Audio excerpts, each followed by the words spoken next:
Mon père m'a écrit froidement, je te renie. Parle à mon avocat. J'ai répondu et d'accord. Puis j'ai retiré chaque dollar avec lequel je les soutenais. 48 heures plus tard, ma mère a appelé en panique. Mon père n'a pas hésité. Il a envoyé un seul SMS, glacial, qui a brisé 32 ans d'histoire. Je te renie. Parle à mon avocat.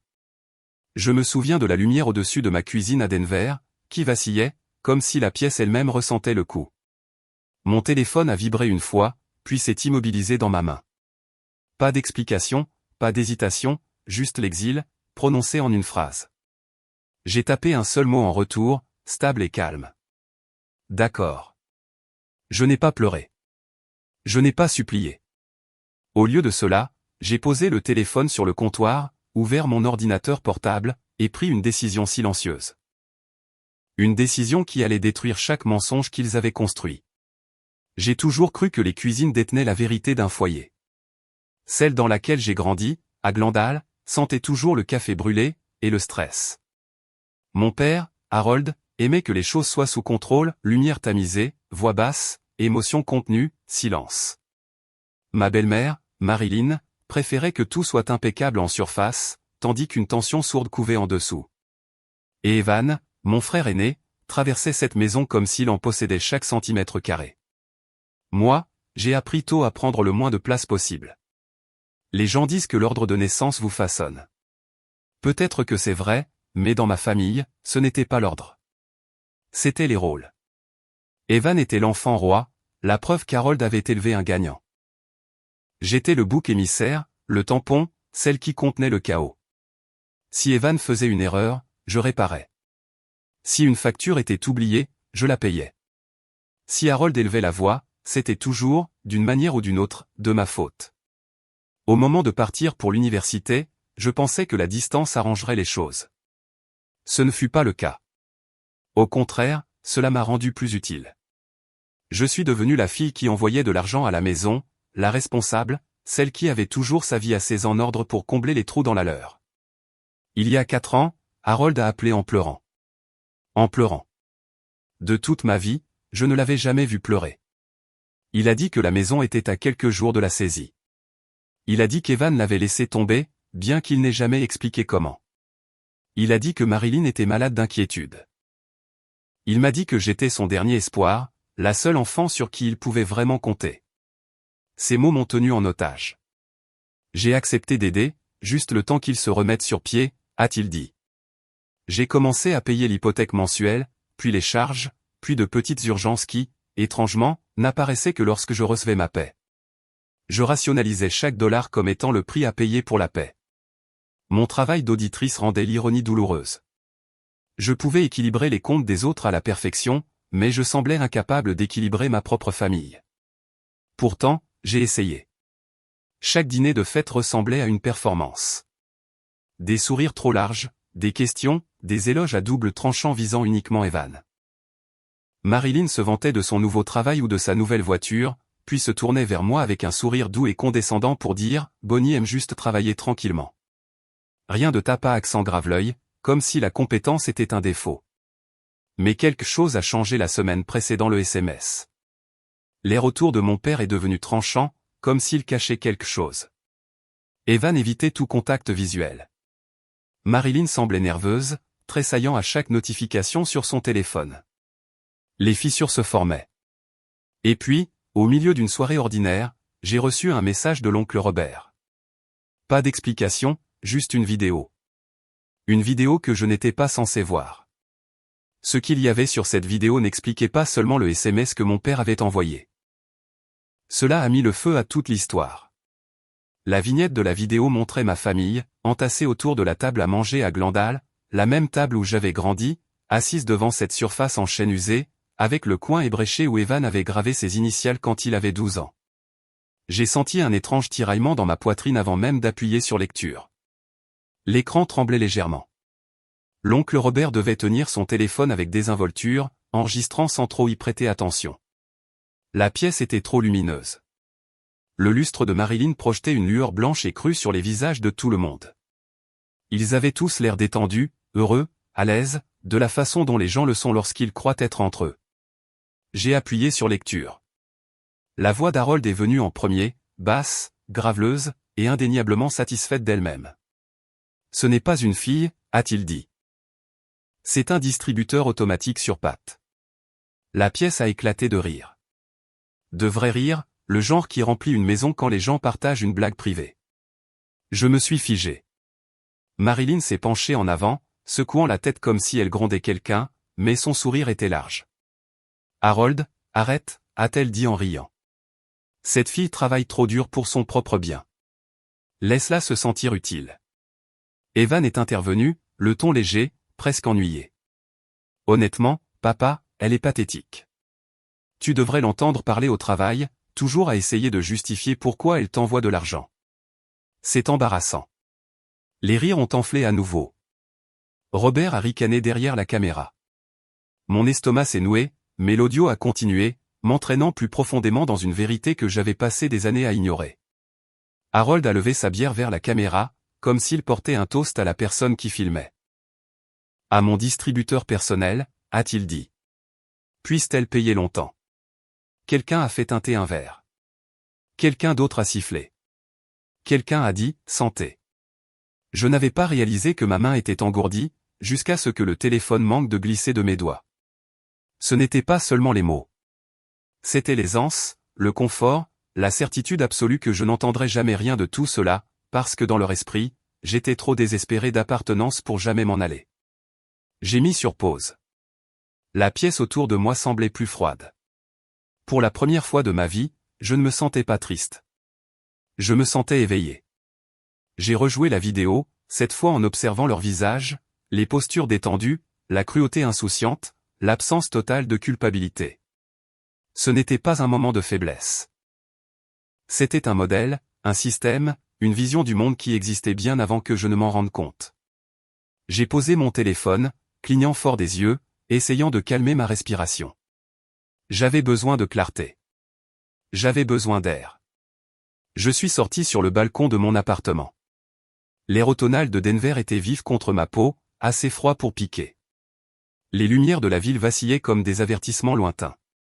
Je me suis appuyé contre la rambarde, le métal gelé sous mes paumes, et j'ai laissé la vérité s'installer. Tout prenait soudainement sens. Le ton étrange qu'Harold avait récemment adopté avec moi, les commentaires culpabilisants de Marilyn, la façon dont Evan continuait d'inventer de nouvelles urgences que je devais payer. Il n'était pas en difficulté. Il n'était pas reconnaissant. Il n'essayait pas. Il planifiait. Et le pire, c'est qu'il se sentait en droit de le faire. Je suis rentré, j'ai repris mon téléphone, et j'ai appuyé sur lecture une fois de plus. J'avais besoin de la douleur, de la colère, de la clarté. À mi-chemin de la vidéo, mon téléphone a vibré avec un nouveau SMS. C'était Harold. Juste une ligne. Je te renie. Parle à mon avocat. Ma poitrine s'est serrée. Pas de douleur cette fois, mais de reconnaissance. Ce n'était pas une punition. Ils pensaient que j'étais sur le point de les confronter. Ils pensaient me couper les vivres avant que je ne puisse perturber leur système. Ils pensaient qu'ils avaient le contrôle. J'ai fixé le texte pendant un long moment. Puis j'ai tapé le mot qui a tout changé. D'accord. Pas oui, pas pourquoi, juste d'accord. Un point final, une porte qui se ferme, et une promesse. Car à ce moment-là, seul dans mon appartement, regardant les gens avec qui j'avais grandi porter un toast à mon humiliation, j'ai réalisé quelque chose que je ne m'étais jamais permis de voir. Je ne faisais pas partie de leur famille. Je faisais partie de leur budget. La chose étrange à propos de la trahison, c'est à quel point les retombées semblent silencieuses. Pas de cris, pas d'effondrement dramatique, juste un silence si propre qu'il en ferait presque écho. C'était le silence dans mon appartement la nuit où j'ai tapé et d'accord. Un silence que je n'avais jamais connu en grandissant, parce que dans ma maison d'enfance, le silence était une arme, une punition, un moyen de forcer la soumission. Mais ici, cela ressemblait à du contrôle. J'ai posé mon téléphone et ouvert mon ordinateur portable. Si Harold voulait tout faire passer par son avocat, j'allais lui donner exactement cela, de la distance, de la clarté, et une rupture qu'il ne prendrait jamais pour un caprice. Le premier onglet que j'ai ouvert était mon portail bancaire. Le tableau de bord bleu et blanc familier s'est chargé, un bourdonnement calme dans ma poitrine accompagnant la roue qui tournait. Quand les chiffres sont enfin apparus, quelque chose en moi s'est mis en place. Ma formation professionnelle a pris le dessus. Ce n'était plus émotionnel. C'était procédural. Étape 1, soutien hypothécaire. 4 ans, 48 mois. Chaque paiement effectué à temps, comme une horloge. J'ai passé la souris sur le virement automatique, mon nom indiqué comme seul payeur, et j'ai cliqué sur annuler. Une petite boîte de confirmation est apparue. Êtes-vous sûr? J'ai expiré lentement. Oui, ai-je chuchoté dans mon appartement vide. Étape 2, les charges. Je couvrais certaines factures de leur maison de Glandal depuis des années. Électricité, eau, même Internet quand Harold oubliait. Clic, clic, clic. Tout annulé. Étape 3, paiement de soutien supplémentaire. Le fonds d'urgence dont Marilyn me parlait une fois par mois. Les paiements périodiques dont Evan avait, d'une manière ou d'une autre, toujours besoin. Les petites choses qui s'ajoutaient pour faire des milliers. J'ai tout arrêté. Puis étape 4, documentation. Si Harold voulait une guerre fondée sur la paperasse et les formalités, je parlais couramment cette langue. J'ai ouvert un document vierge intitulé simplement un paiement. Pas de drame, pas de commentaires, juste des chiffres, des dates, des montants, des descriptions, propres, nettes, factuelles. Le document grandissait ligne après ligne, se remplissant de 4 années de sacrifices financiers que je n'avais jamais évoqués à voix haute. Le regarder, c'était comme fixer la radiographie d'un os brisé que je n'avais jamais soigné. Mon téléphone a vibré sur le comptoir. Un message d'Evan. Tu as intérêt à ne pas faire ta dramatique maintenant. Je ne l'ai pas ouvert. Une autre vibration. Marilyn, l'hypothèque est du demain. Ne rends pas les choses plus difficiles. Supprimer. Supprimer. Il pensait que je bluffais. Il pensait que tout reviendrait à la normale une fois que je me serais calmé. Mais je n'étais pas en colère. Je ne perdais pas le contrôle. J'en avais fini. Le lendemain matin, je me suis réveillé plus tôt que d'habitude. Mon appartement semblait plus lumineux, comme si quelqu'un avait purifié l'air. J'ai fait du café, attaché mes cheveux en une queue de cheval soignée, et je me suis assise à ma table à manger avec mon ordinateur portable. Je me suis connecté à leur portail hypothécaire à nouveau, par habitude. Paiement échoué. Une petite bannière rouge clignotait en haut de l'écran. Compte en souffrance. Mon cœur ne s'est pas emballé. Je n'ai pas paniqué. Au lieu de cela, j'ai ressenti quelque chose de profond. Du soulagement. C'était la première fissure visible dans le système qu'ils avaient construit sur mes épaules. Dès l'après-midi, les effets d'entraînement se sont élargis. Une avalanche de mails a frappé ma boîte de réception, provenant de services liés à mes paiements de soutien financier. Échec. Carte refusée. Compte inactif. Chaque notification ressemblait à une corde se détachant de ma colonne vertébrale. Vers 17 h, Evan a appelé.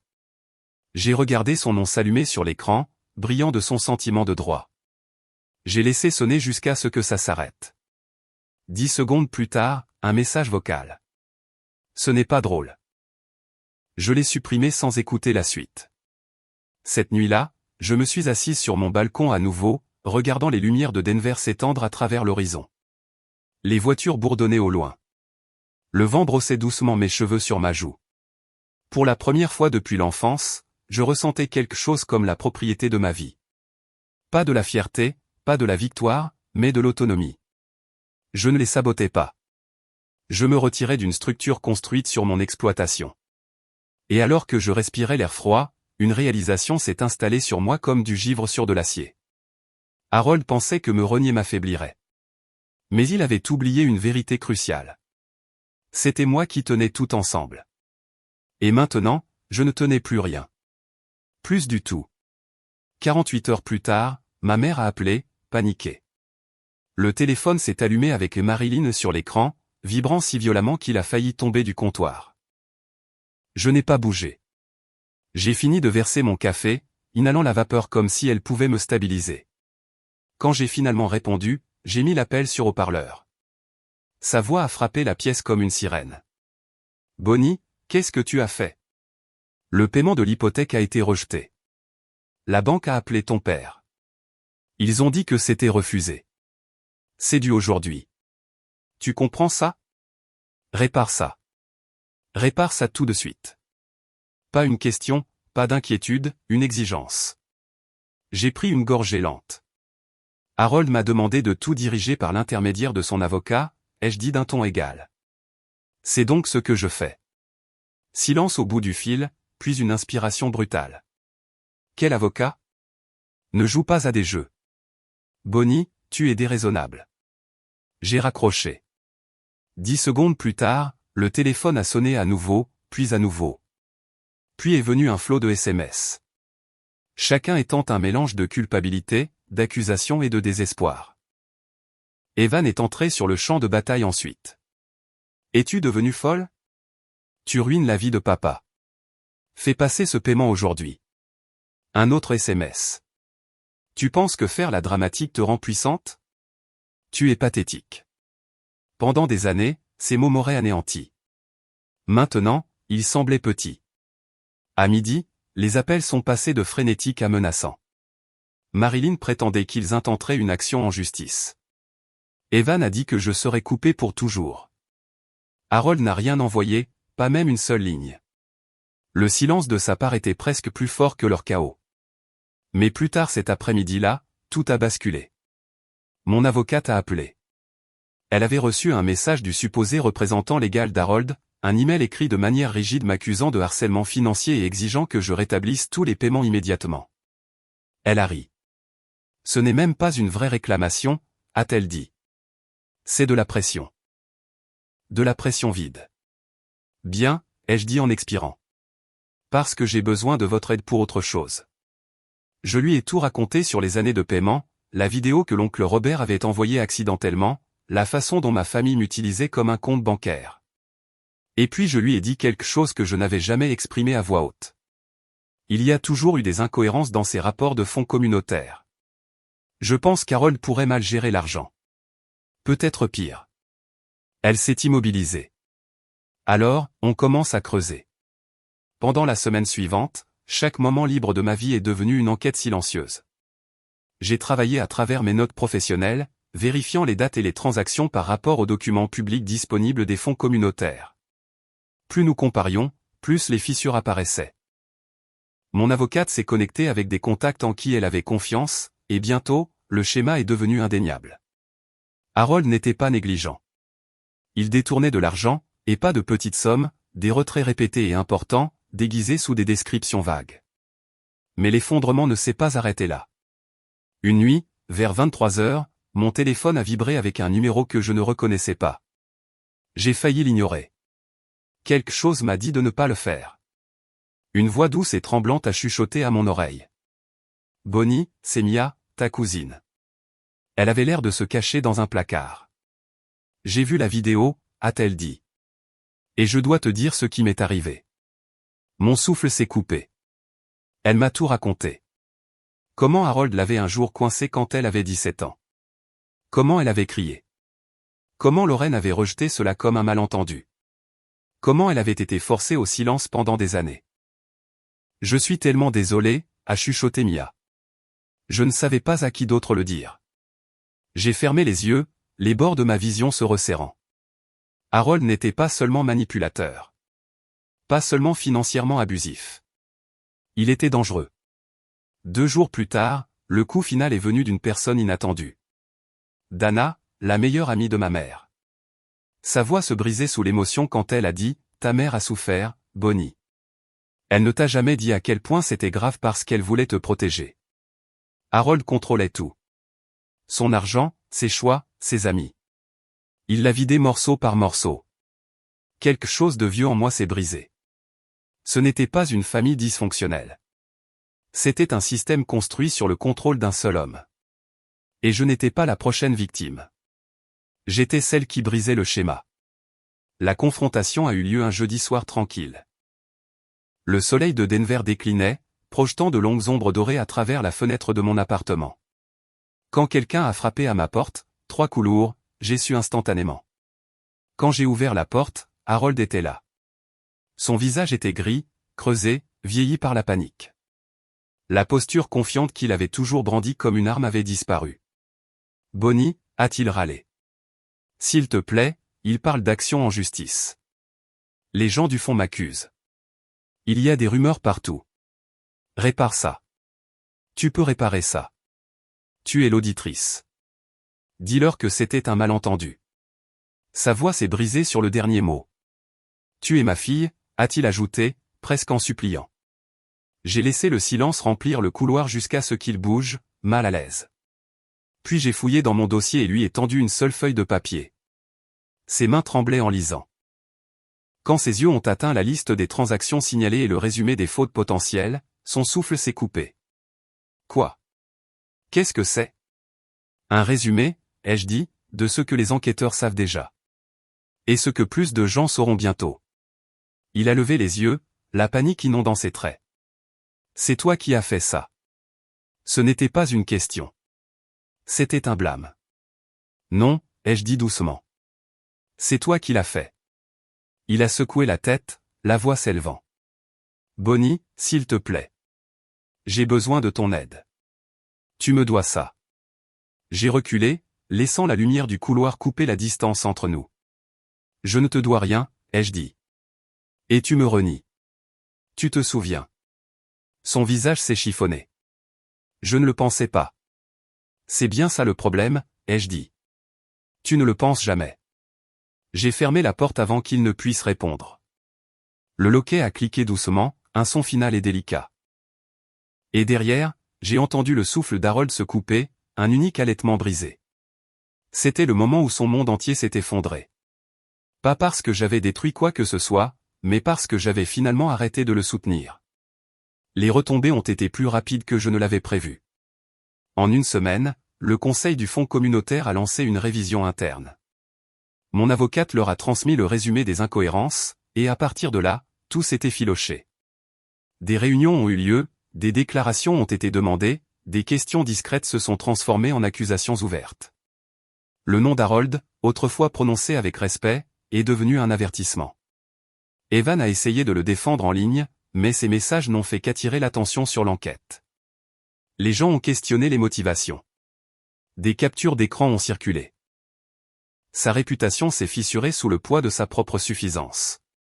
À la fin du mois, la maison de Glandal, sa fierté, mon fardeau, a été placée sous examen de saisie. Les paiements que j'avais portés seul pendant 4 ans avaient été la seule chose qui la maintenait en vie. Sans moi, tout s'est effondré instantanément. Pendant ce temps, la vie à Denver a changé d'une manière que je n'avais jamais vu venir. Ma patronne m'a prise à part après un audit majeur et m'a offert une promotion, disant qu'elle n'avait jamais vu quelqu'un gérer la pression personnelle avec une telle clarté. Je suis sorti de son bureau avec un titre qui reflétait enfin le travail que je faisais depuis toujours. Un soir, debout sur mon balcon, j'ai regardé les lumières de la ville et j'ai senti une vérité tranquille s'installer. Pour la première fois, la paix n'était pas quelque chose que je devais payer. Au final, j'ai appris quelque chose de simple. La famille ne se définit pas par le sang, mais par la façon dont on vous traite.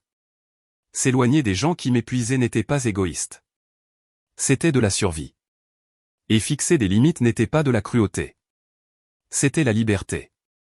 Si vous avez déjà porté plus que votre part, ou si l'on a attendu de vous que vous mainteniez tout ensemble, tout seul, vous n'avez pas tort de finalement tout poser. Partagez votre histoire dans les commentaires et abonnez-vous pour ne pas manquer la suite.